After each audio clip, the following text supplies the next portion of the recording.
नमस्कार दोस्तों, मैं राजन सैनी आपके बीच में फिर से हाजिर हूँ। पहला प्रश्न है, गिरीश चंद्र मुर्मू कौन है? दोस्तों ये आपको दिख रहा है नक्शे में, ये है गिरीश चंद्र मुर्मू। और दोस्तों ये है भारत के नियंत्रक मालिका परीक्षक, जिनको सीएजी कहते हैं। कौन है? भारत के नियंत्रक मालिका परीक्षक। दोस्तों वर्तमान में जो हम बात करें, दोस्तों हम वर्तमान में बात करें, भारत के मुख्य निर्वाचन सुनील अरोड़ा है। भारत के महान्यायाधीश के वेणुगोपाल हैं। उच्चतम न्यायालय के शरद अरविंद बोबड़े हैं मुख्य न्यायाधीश। तो ये वर्तमान में ये कौन है दोस्तों? गिरीश चंद्र मुर्मू, भारत के नियंत्रक एवं महालेखा परीक्षक, जो इस चित्र में दर्शाए गए हैं, दिख रहे हैं। अगले क्वेश्चन की ओर बढ़ते हैं दोस्तों। यूरोप का सिकमेन कहा जाता है। दोस्तों ये मानचित्र दिख रहा है, और मानचित्र में ये आपको दिख रहा है ग्रीन कलर में, यह है तुर्की। तुर्की देश, तुर्की कौन सा है दोस्तों? यह है तुर्की। और तुर्की के देखो, इधर ये भूमध्य सागर और ये काला सागर और ये लाल सागर। आपसे प्रश्न पूछ दिया तुर्की किन दो सागरों के बीच में स्थित है, तो ये भूमध्य सागर और काला सागर। तो यूरोप का सिकमेन का मतलब होता है मरीज। दोस्तों इसमें भारी आक्रांताओं का शासन रहा था, इसका शोषण हुआ था, आर्थिक स्थिति कमजोर हो गई थी, इस कारण इसको सिकमेन कहा जाता है। तो इसका जो सही उत्तर होगा वो है तुर्की। ठीक है दोस्तों, अगले क्वेश्चन की ओर बढ़ते हैं। ट्रक खेती संबंधित है। दोस्तों ये ट्रक खेती संबंधित है। ट्रक खेती में आपको मानचित्र में जो दिख रहा है ट्रक खेती, इसका मतलब फल सब्जियों के लिए ट्रक को साधन पर ध्यान किया जाता। तो इसका जो मतलब है, इसका सही उत्तर वो है साग सब्जी।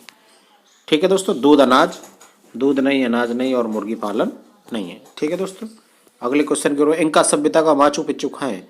दोस्तों ये इंका सभ्यता दक्षिण अमेरिका में प्रचलित हुई थी, दक्षिण अमेरिका में। और माचू पिच्चू जो पर्वतीय चोटी है इसकी, ये दिख रहा है आपको मानचित्र में, ये चोटी है, चोटी का नाम है माचू पिच्चू। ये कहाँ है दोस्तों? ये है पेरू। कहाँ है दोस्तों? ये पेरू में। इसका सही उत्तर है पेरू। अगले क्वेश्चन की ओर बढ़ते हैं। उबर कप का संबंधित है। उबर कप का संबंध किससे? बैडमिंटन से। ये ब्रिटेन की उबर बेटी के नाम से ट्रॉफी का नाम दिए रखा गया। ये ट्रॉफी इसका नाम उबर कप, और ये बैडमिंटन से संबंधित है।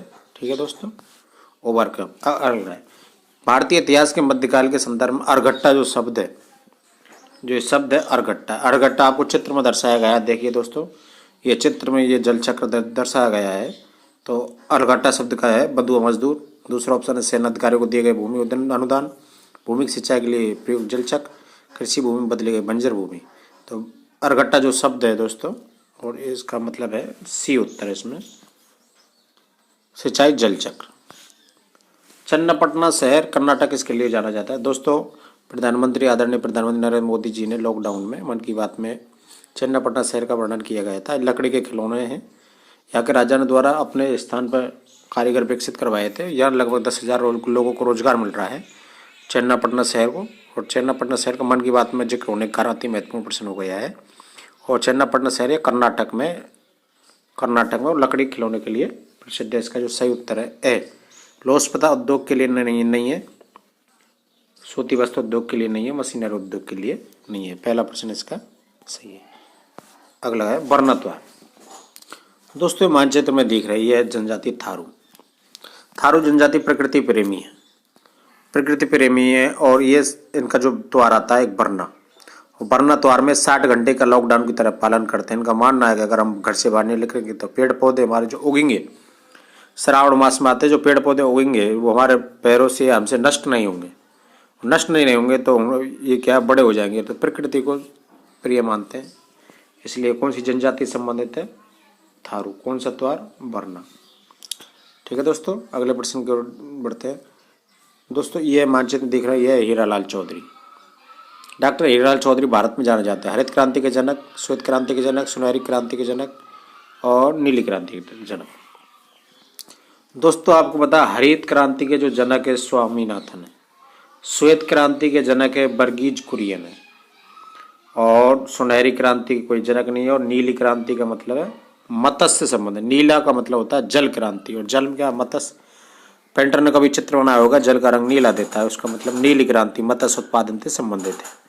तो इन्होंने एक गुणवत्तापूर्ण अच्छे तरीके से मत्स्य उद्योग को बढ़ावा देने के लिए सफल प्रयास किए, इसलिए इनको नीली क्रांति का जनक माना जाता है। कौन है? पंडित हीरालाल चौधरी। 3 व्यक्ति याद रखना, हरित क्रांति के स्वामीनाथन, और विश्व स्तर पर है नॉर्मन बोरलॉग, और श्वेत क्रांति, श्वेत का मतलब सफ़ेद, दुग्ध क्रांति यानी पशुओं से दूध बढ़ाने के लिए जो अभियान, जो क्रांतिकारी परिवर्तन लाए हुए कौन, वर्गीज कुरियन श्वेत क्रांति के जनक कहलाते हैं। और नीली क्रांति के जनक हैं मत्स्य उत्पादन से संबंधित डॉक्टर हीरालाल चौधरी। ठीक है दोस्तों ये आपको दिख रहा है। और ये क्या है, ये एक पक्षी है, कीवी है। कीवी क्या है, ये पक्षी है, ये न्यूजीलैंड का नेशनल बर्ड है, राष्ट्रीय पक्षी है। ये उड़न अक्षम जो केवल न्यूजीलैंड पाया जाता है, ये उड़ने में अक्षम, ये उड़ता नहीं है ये पक्षी। तो उड़न कीवी है, क्या है, उड़न पक्षी, अक्षम पक्षी जो केवल न्यूजीलैंड पाया जाता है। एक रेगिस्तानी सर्प, ऑस्ट्रेलिया की सबसे तीव्र गति से उड़ने वाला कायरोप्स, गिद्ध की प्रजाति। दोस्तों इसका सही उत्तर है वो है पहला है उड़न अक्षम पक्षी जो केवल न्यूजीलैंड पाया, न्यूजीलैंड का है दोस्तों। और न्यूजीलैंड की क्रिकेट टीम को कीवी की टीम कहा जाता है। आप देख रहे होगा अखबार में कि भारत का होगा कीवी से मुकाबला। कीवी जो क्रिकेट की टीम है वो